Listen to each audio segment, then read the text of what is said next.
یہ دیکھیے، یہ پہلی مرتبہ تھی کہ پاکستان میں SCO سمٹ ہوئی، کیونکہ یہ آرگنائزیشن بنے تو 2001 سے بنی ہوئی ہے، 23 سال گزر چکے ہیں، اور پاکستان کی ممبرشپ بھی 2017 میں ہوئی تھی، تو اس کو بھی کافی سال ہو گئے، لیکن پہلی بار ایک SCO سمٹ پاکستان میں منعقد ہوئی۔ جو اہم چیز ہے وہ یہ ہے کہ دیکھیں، یہ جو آرگنائزیشن ہے، دنیا کی 40% آبادی اس میں ریپرزینٹڈ ہے اس کے ممبر کنٹریز کے تھرو۔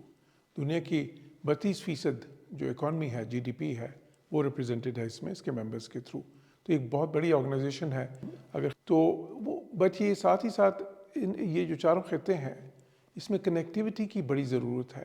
کیونکہ ابھی بھی جو تجارت ہے ان ملکوں کے مابین، جو اقتصادی تعاون ہے ان ملکوں کے مابین، جو انویسٹمنٹ کوآپریشن ہے ان کے بیچ، اس سے سوشو کلچرل کوآپریشن ہے اس کے بیچ، ان ملکوں کے بیچ، اسی طرح کلائمیٹ چینج کے جو چیلنجز ہیں اس میں جس کوآپریشن کی ضرورت ہے ان ملکوں کے بیچ، جو ایک سیکیورٹی ایمبیانس کو بہتر بنانے کی ضرورت ہے ان ملکوں کے مابین، اس طرح ٹیررزم کے جو ایشو ہے اس کو یہ سارے ملک اکٹھا فیس کر رہے ہیں اس چیلنج کو، تو اس کے لیے جو ایک اکٹھی اسٹریٹجی کی ضرورت ہے،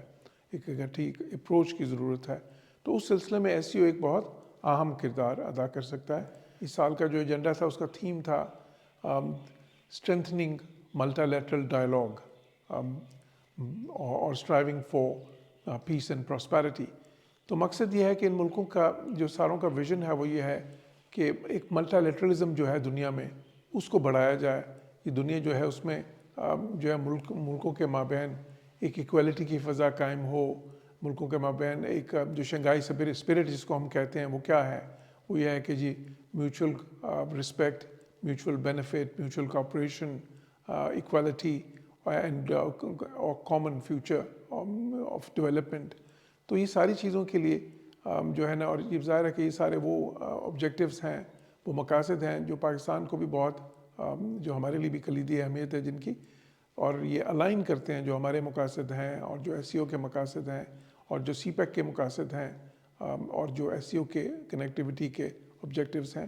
تو اس لیے اس کا یہاں پہ منعقد ہونا اور یہ ڈائلاگ جو ان سے ہے اس کو آگے جو ان سے ہے اور آگے لے کے جانا جو ہے وہ پاکستان کے لیے بہت خوش آئند ہے۔ جہاں تک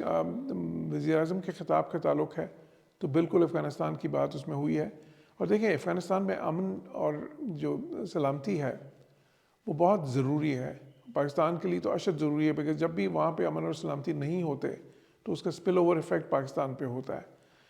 لیکن جس طرح ان سارے خطوں کے ملک جو کہ SCO میں شامل ہیں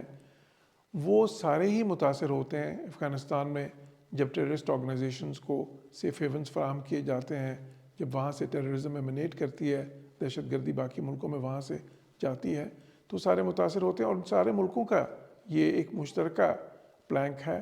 کہ جی اس دہشت گردی کو ختم ہونا چاہیے۔ اب انفرادی طور پہ تو ان سارے ملکوں نے کوشش کی ہے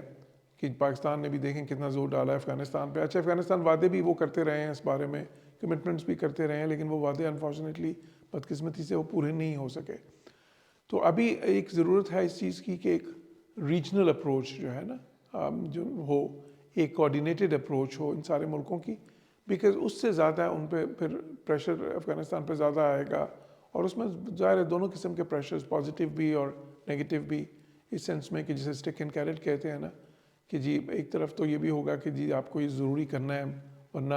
آپ کو تسلیم نہیں کیا جائے گا، یہاں پہ یہ پابندیاں لگ سکتی، اور دوسری طرف اس طرح کی بھی کہ کچھ انڈیوسمنٹس یہ سارے ملک جو ہے نا جسے کیرٹ کہتے ہیں کہ جی ہاں اگر آپ اس طرح کریں گے، آپ اس میں جو ہے باقی دنیا سے کوآپریٹ کریں گے اس ٹیررزم کو ختم کرنے کے لیے، یہ ایلیمینیٹ کرنے کے لیے ٹیررسٹ نیٹ ورک سے افغانستان سے، تو ہم آپ کے لیے پھر یہ تجارت کے اور باقی جو ہے نا ریکگنیشن کے اور یہ راستے کھلے ہیں سارے۔ تو اس قسم کی جو کوآرڈینیٹڈ اپروچ ہے وہ SCO کے پلیٹ فارم سے وہ بہت ہی جو ہے یوزفل، بہت ہی مفید ثابت ہو سکتی ہے،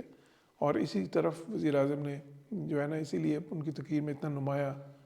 طور پہ اس موضوع پہ انہوں نے بات کی۔